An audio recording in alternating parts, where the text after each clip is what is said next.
Hello everyone, welcome to my YouTube channel. और आज हम 11th स्टैंडर्ड की chemistry chapter number 1 page number 6 1.6 Dalton's atomic theory ये topic cover करने वाले हैं। आप सोच रहे होंगे कि ये 1.6 नहीं 1.5 है, मगर ऐसा नहीं है, ये मिस प्रिंट हुआ है।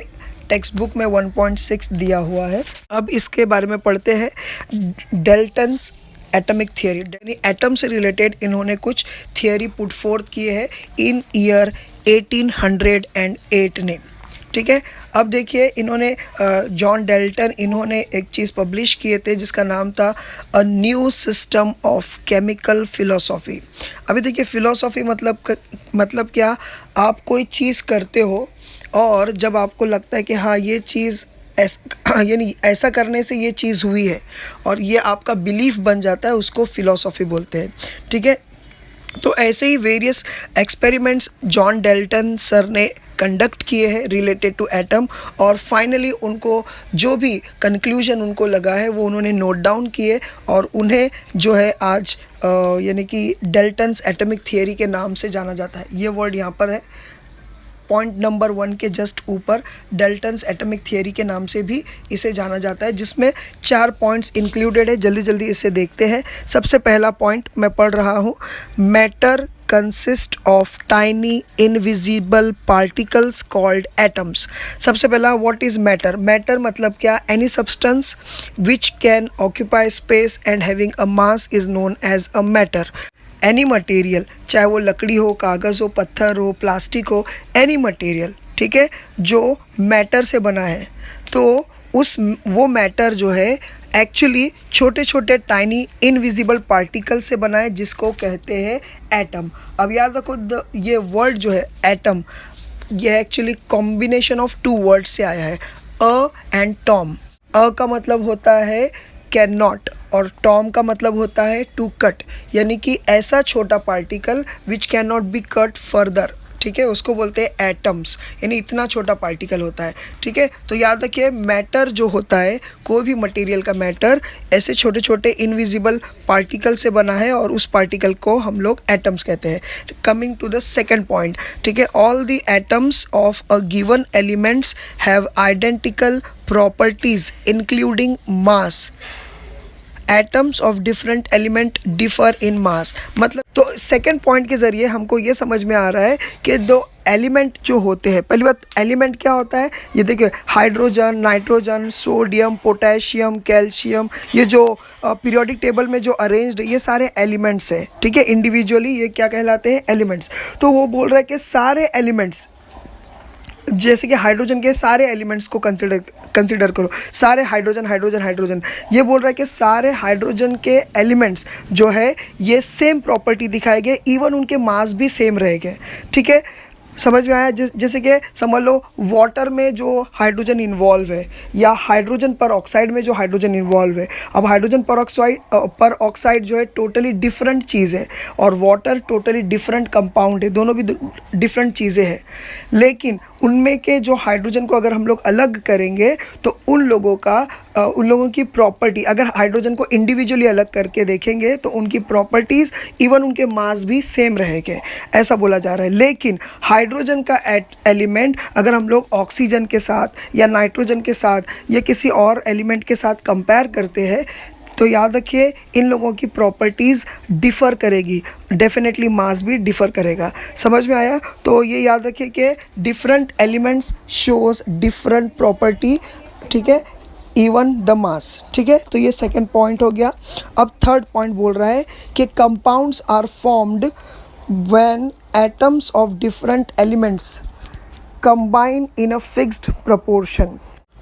तो देखिए पहली बात तो कंपाउंड वर्ड का मतलब समझते हैं। कंपाउंड वर्ड का मतलब होता है टुगेदर, मतलब यहाँ पर साफ जाहिर है कि कोई डिफरेंट चीज़ें मिल रही है ना, टुगेदर आ रही है।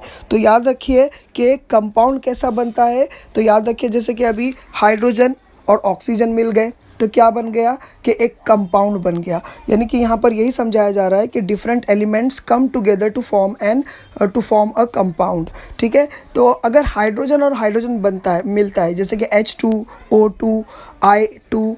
तो याद रखिए इसको कंपाउंड नहीं, इसे एलिमेंट कहेंगे। क्यों? क्योंकि दे आर सिमिलर एलिमेंट्स। तो एलिमेंट्स अगर सिमिलर टाइप के जुड़ते हैं तो उसे क्या कहते हैं कि उसे एलिमेंट कहते हैं। लेकिन डिफरेंट टाइप्स ऑफ एलिमेंट जुड़कर बनाते हैं कंपाउंड, जैसे कि H2SO4, ठीक है, जैसे कि H2O। ये सारी चीज़ें क्या है, यानी कि ये कंपाउंड बनते हैं क्योंकि ये डिफरेंट एलिमेंट्स है और इनका प्रोपोर्शन भी फिक्स्ड होता है। मैं आपको इसके पहले के भी लेक्चर्स में बता चुका हूँ कि याद रखिए जैसे कि वाटर का जो फॉर्मूला है वो H2O ही रहेगा। आप 2 आगे लगा देंगे और HO लिख देंगे तो ऐसा नहीं चलेगा। क्यों? क्योंकि ये तो हाइड्रोक्सिल ग्रुप हो जाएगा। तो इसीलिए आप लोगों को वाटर के लिए H2O ही लिखना पड़ेगा, यानी हाइड्रोजन के 2 मॉलिक्यूल कंबाइन करेंगे 1 मॉलिक्यूल ऑफ ऑक्सीजन। वैसा ही डिफरेंट कंपाउंड्स होते हैं, जैसे HCl। तो यहाँ पर हाइड्रोजन एंड क्लोरीन यही प्रोपोर्शन में मिलेंगे। अगर आप H2Cl2 ऐसा लिखेंगे तो ये हाइड्रोक्लोरिक एसिड नहीं रहेगा। तो इन शॉर्ट इन लोगों के प्रोपोर्शन भी फिक्स्ड रहते हैं, फिक्स्ड रेशियो में रहते हैं, ठीक है। And the last and the fourth point ये पढ़ता हूँ पहला, कि chemical reactions involve only reorganisation of atoms, ठीक है। Atoms are neither created nor destroyed in chemical reaction. तो देखिए यहाँ पर ये क्या बोल रहा है कि केमिकल रिएक्शंस जो होते हैं, ठीक है, ये सिर्फ रीऑर्गेनाइजेशन ऑफ एटम्स का करते हैं। एक एग्जाम्पल से समझते हैं।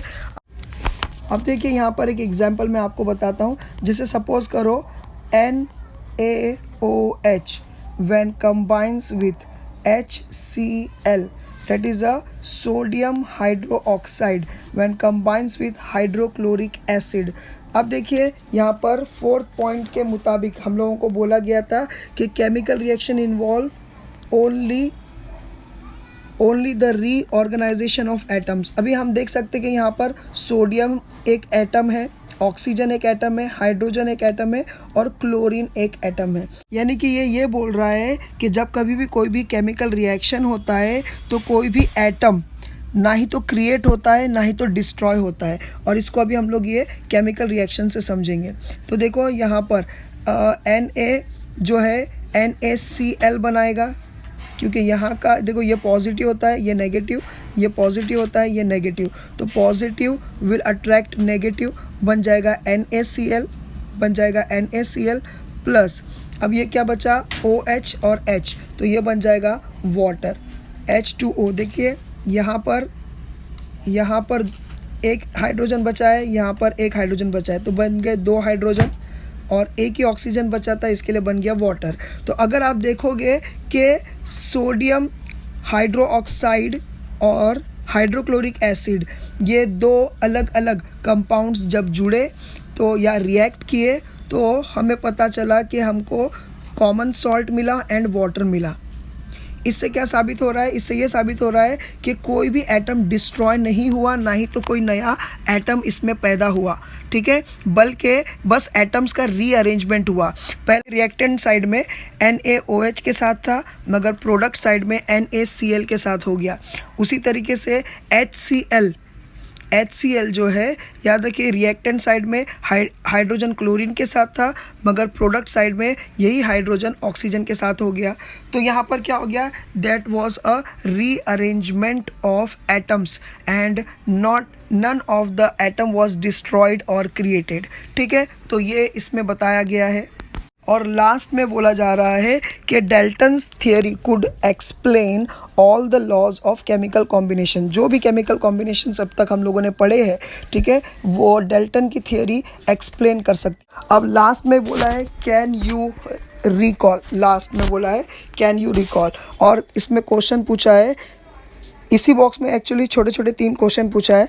पहला पूछा है what is an atom and molecule. देखिए अब तो देखिए what is an atom and a molecule. तो सबसे पहला एटम क्या होता है। Atom is a tiniest particle present in a matter which can not be divide further, ठीक है, ये होता है एटम। और व्हाट इज़ अ मॉलिक्यूल, तो याद रखिए 2 or more atoms combine to form a molecule, 2 or more atoms combine to form a molecule, ठीक है, ये बोला गया है।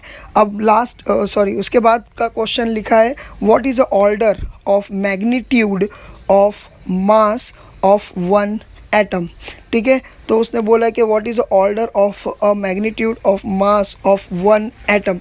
तो देखिए एक बात याद रखिए कि हर एटम का अपना खुद का एक मास होता है। ठीक है, और डेफिनेटली हर एक एटम जो है दूसरे एटम से डिफ़र करता है मास में। फिर लास्ट बोला है व्हाट आर आइसोटोप्स। अब याद रखिए पहली बात, आइसो का मतलब होता है सेम एंड टोप्स का मतलब होता है पोजीशन। ठीक है, सेम पोजीशन। तो आइसोटोप्स का डेफिनेशन ये हो जाता है द एलिमेंट और the atom which are having similar atomic number but different atomic mass number is known as isotopes. तो with this we end up with today's topic. Hope so आपको जो भी बताया वो समझ